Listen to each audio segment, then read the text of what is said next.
Olá! Você sabe o que é benchmarking? Esse termo é bastante utilizado, mas nem sempre da maneira correta. O grande objetivo do benchmarking é buscar melhorias, analisando as melhores práticas do mercado e comparando com o desempenho atual de uma organização. Essa prática não significa copiar o que a concorrência está fazendo, mas aprender com ela através da observação e comparação. Ao fazer o benchmarking, partimos do princípio de que nenhuma empresa é melhor em tudo. Por isso é importante compreender que existe no mercado quem faz melhor do que nós. Existem algumas formas de fazer o benchmarking. Uma delas é procurar pelas melhores práticas dentro da própria organização.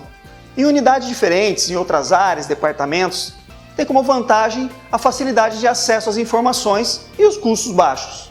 O problema é que as práticas podem estar impregnadas com velhos paradigmas presentes na cultura da empresa. Por isso, é importante tomar cuidado com o que está sendo absorvido. Existe também o benchmarking, onde a comparação é feita com concorrentes diretos. Na prática, é a mais difícil, porque as empresas podem dificultar o acesso a dados que estão ligados diretamente à sua atividade. Existem inúmeras empresas que negam ou distorcem as informações porque não querem que as outras atinjam os seus patamares de excelência. Se os atingirem, terão um concorrente mais competitivo no mercado. Não é porque é difícil que não deve ser feita, pelo contrário, para facilitar, use os seus contatos, suas conexões para abrir as portas e proporcionar essa troca de experiências. Existe ainda o benchmarking que é baseado nas funções de uma organização que podem ser encontradas na maioria das empresas do mesmo porte, mesmo que seja de outro segmento, como por exemplo, processos desde a entrada de um pedido até a entrega dele ao cliente.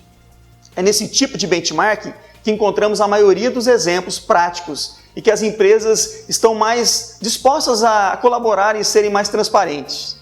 Lembre-se que a prática do benchmarking deve contribuir para que a empresa encontre respostas para as questões como: até que ponto somos bons no que fazemos? Somos tão bons quanto os nossos concorrentes? E como podemos fazer melhor o nosso trabalho?